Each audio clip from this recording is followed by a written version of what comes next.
It's time to answer the question, who is the worst footballer or soccer player in the world? And to do that, we are going to be using Football Manager to help us out. I do my own sound effects. I do not do my own stunts. So what I've done is I have loaded a full database of Football Manager, and we have set out to search for the worst players in the game. This turned out to be a lot harder than I thought it was going to be. So let me walk you through the methodology. My first attempt was to use the pre-game editor. Now, the issue with the pre-game editor is that even if you're searching for current ability of 0, there are a ton of players that just haven't had their values entered into the game fully. So you had a bunch of players, particularly in the Thai league. Apparently, Thailand is just the worst footballing nation in the world, which is not true. They won the Asian Cup when we did our international tournament simulations last year, which those happen on Twitch. The link is down in the description if you want to check stuff like that out. So what we ended up doing is we loaded up the in-game editor and we looked for people that had 1 and 0 current ability. Obviously, we ended up with these incredibly long lists as well. But what we discovered while we were spending all of this time trying to put a list together that had like the worst players with 0 current ability is that outside of the physical attributes, which tend to fluctuate wildly and more realistically, because even if you have no first touch, you can be tall, strong, and athletic, we decided to search for every single attribute except for determination, which is widely variant too, and put it at 5.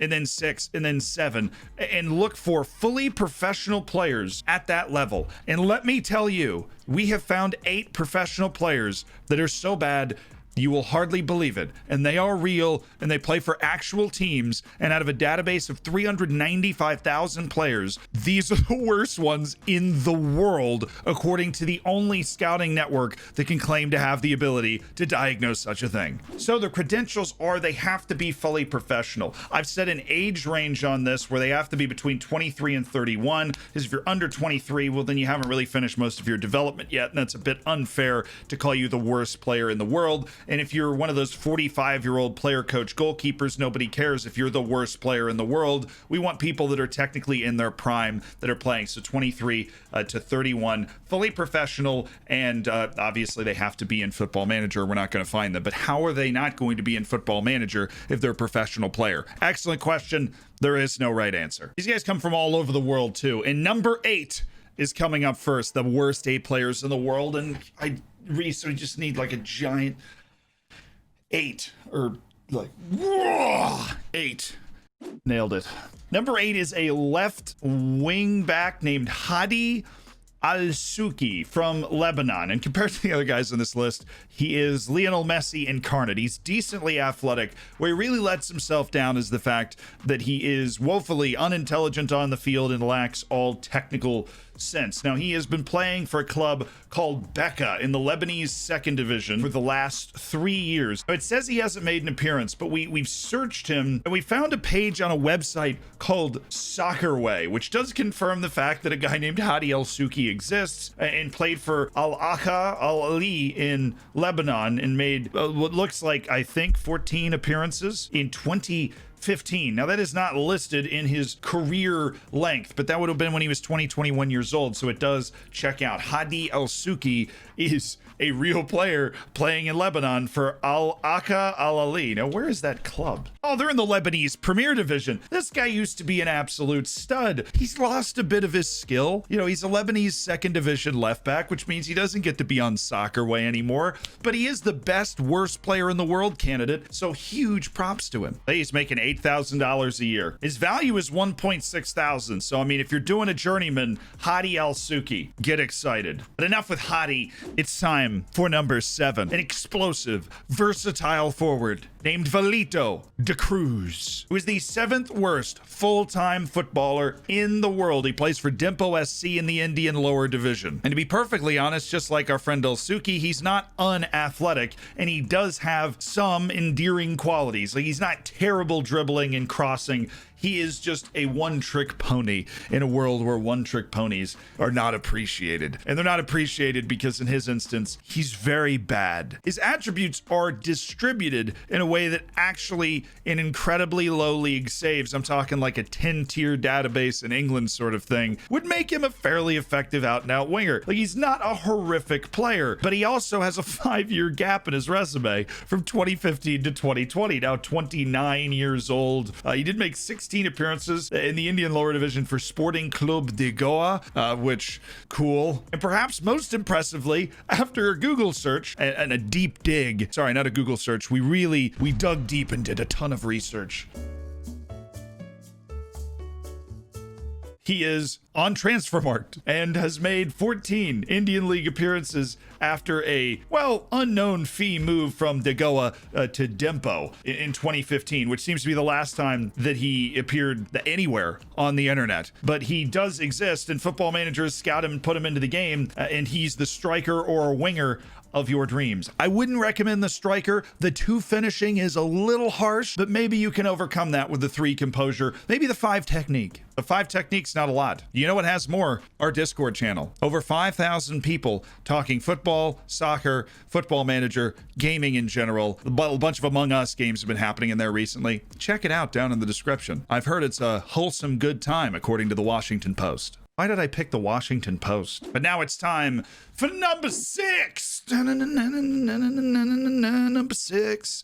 Number 6. Put like a huge guitar in my hands, Reese. And that would be another left back from my beloved River Nation, the Gambia, Satur Jadama. We're starting to get into people that are actually tremendously bad. I don't know what 2 first touch looks like, but I imagine it looks something like this.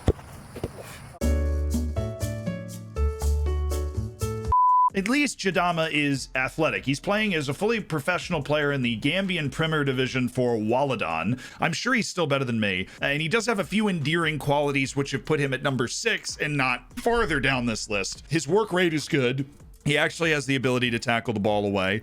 And he has 6 technique, which is, I mean, relatively really good. Problem is, in the tackling, he has 1 composure, so I'm pretty sure when he sees a mouse, he faints. That's his own personal problem. I'm sure he can work it out in therapy. He is tall, but I'm pretty sure he couldn't make it across a balance beam. At least he gets his anger out with pure, unadulterated aggression. He's 25. He's in the prime of life. He's a professional player, taking a paycheck, $7,000 a year. He's bamboozled them or something. Satur Jadama, congratulations. What we can't find is any information on our boy Satur Jadama existing. What we could find was the Wikipedia page for his club, Waranong FC. Their nickname's the Blue Boys, and apparently they play in a stadium called Independence Stadium in Beka that seats 20,000 people. Yeah, I think they're packing it in, personally. But there's no, like, active roster listed for Waranong, so the existence of Satur Jadama is entirely circumstantial on Football Manager, and I imagine it's going to get worse from there. Enough. Time for number 5, and that is Pakorn Kunarwut. I think I said it right. You're welcome to give it a try. Say it with me. Pakorn Kunarwut plays for Nakhon Nayok in the lower division of Thailand. He's taking in a paycheck of just $5,750 a year, but he is a full professional at 5'836 pounds. He's got a pretty good work rate. He's determined. He's got that decent amount of athleticism. Honestly, he's much more athletic than somehow every central midfielder or central defender I'm able to sign in any save I do on Twitch. Links in the description, by the way, if you want to check that out. But what saves Pakorn here is obviously not the fact that he is actually the worst defender humanly possible, and he's a wide midfielder, so that's kind of important. He also has 1 vision, but he does have 6 first touch and 6 dribbling, which is just uncharacteristically high amount of ability to control the ball for somebody that has 1 decision making and probably turns left in a no turn left lane. What if you're trying to get a job and somebody finds your Football Manager profile and they're like, I don't know, Steve. There's not a lot of guys named Steve in Thailand, but bear with me. I don't know, Steve. He's got no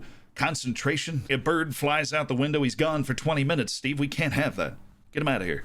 The best thing, though, by far, that we found about our boy Pakorn Kunarwut is that he has a YouTube channel, and so we can confirm that he is actually real, unlike our previous dude who doesn't seem to exist outside Football Manager, because Pakorn Kunarwut has posted 1 video. This type of internet presence I respect. Pakorn Kunarwut should definitely have more than 1 strength with those kinds of water bottle lifts, so he needs a huge boost across the board. I think we can agree with that. Shout out to the dude's YouTube channel. It's linked in the description. I swear it's real. Pakorn Kunarwut for the win. Let's look at number 7.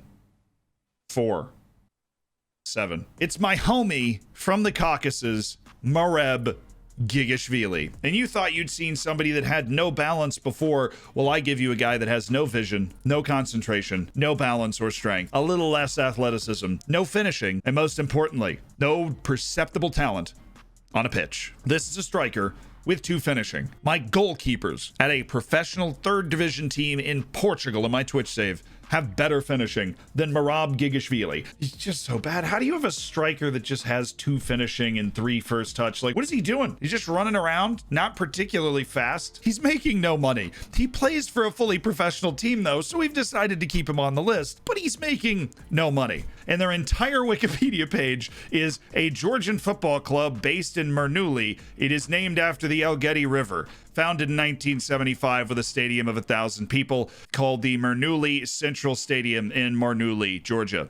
This might be the smallest entry on the entirety of Wikipedia, and our boy Marab Gigishvili is like their backup striker. But that brings us to our 3rd of the final 3 Musketeers' worst players in the world. And this dude's making the most money out of anybody on the list so far, and it's Waranong Prongchan from Thai Army, the 28-year-old left back. Plays in the Thai League 3, 5 appearances in the Thai Army first team. He's also played for Army United. Now, he's been on a bunch of different clubs all the way back to 2011, 2012. And he's on this list for one reason. He quite possibly is the worst technical player going forward you've ever seen. 1 dribbling, 1 finishing, 1 crossing, 2 first touch, 1 long shots, 1 long throws, 2 passing, 1 vision. And what saves him and keeps him from being further down this list is that he is kind of athletic. It's undercut by the fact that he has 4 balance and he's not very tall and he's weak. But he is a pretty decent defender. His marking and tackling are both 7, which is outrageously high considering the people that we're looking at. And he does seem to make good decisions. He can probably get in the way of really bad players. That's it. And having strictly 1s and 2s all the way down this row until you get to marking is preposterous. There's got to be something else that you can do. Waranong Prongchan. Where are you in the world, Waranong? Good for this guy, though. He's making $11,500 a year, so that kind of doubles up some people, especially a Georgian who's making no money a year. And that's a ripoff. And the top 2 is where things get spectacularly bad, because I think you will have no issue acknowledging that this is probably the worst player you've ever seen by a mile. This is 30-year-old Uzbek, Sardo Askarov. Sardo Askarov is not unathletic for a 30-year-old left back. He's not small either. He's 6'2", 160 pounds, and he's not an incredibly dumb player. He's got 6 decision making. He has 6 work rate. He moves well. The issue is once he gets somewhere, he is unable to literally do anything. This is a man that has 1 marking, 2 tackling, 2 dribbling, 3 first touch, 1 crossing. His passing is actually 5. He has 1 technique and 1, like, literally everything else from heading to off the ball movement. I mean, 1s, unos everywhere for Sardo Askarov. Plays for Kasansoy, which is in the Ikinci Liga in Uzbekistan. And I have a love for Uzbekistan. They, in our live sports saves on Twitch, outpunch their weight all the time. But it's not because they're starting Sardo Askarov. It's because their national team nickname is the White Wolves, which is just sick. Like in a good way. But after entering a website that asked if I was 18 years or older to enter it, which is suspicious, we have found that they are producing results and actually rather explosive games. 3-2, 3-2, 4-2 loss, 3-1 win. They're in decent form recently. They've gotten points out of their last 4 matches, but there's no box score, so we can't tell if our boy Sardo Askarov is actually playing. We'll have to take the scout's word for it. I'm sorry, Sardo. I feel like I've let you down. But nobody tops the worst player at a professional level in the world, and that is a 2nd Georgian, Beka Tandilashvili. Wherever you are, whoever you are the worst professional player in the world, which still makes you cooler than me. Now, obviously, Tandilashvili's got 1s all over the board. Tackling is decent, but it's undone immediately by an incredibly low set of mentals as well. I mean, a complete inability to process the game, a 6 in leadership and aggression, which is probably the 2 most irrelevant attributes when it comes to the mental part of the game. Maybe the 4 positioning helps out a little bit. And for some reason, it's just always left backs. He plays for a club called Daruji in Georgia, unsurprisingly, and the club is in the Georgian lower leagues. That might be surprising, but they are a professional club, and he is taking in a classic Georgian wage of $0. Now, I'm guessing this is just Football Manager didn't know how much he was making, but it is a professional club that Beka Tandilashvili plays for, considered an attacking fullback by the media that has less ability than any other professional player on earth. In a rather puzzling development, we actually can find evidence of Beka Tandilashvili as an actual player here on bsoccer.com. He has played one match in 2016 where he clocked all 90 minutes in a 2-goal defeat. And in a contender for the smallest Wikipedia page, Daruji is based in Kvareli. The club plays in the Miura League and plays their home games at Kvarlis Luri Stadioni. It's easy. But that's our king. Beka Tandilashvili is literally the worst professional player in the world. 4 years back, out of retirement, playing for Daruji again, hoping maybe someday to get a second match. And I, for one, am rooting for it. I'm also rooting for you guys to subscribe and like this video. Hopefully you enjoyed it, and I'll see you on another one. Stay easy, stay breezy, stay beautiful. I, for one, am just glad we have a new king. I'll see you on stream.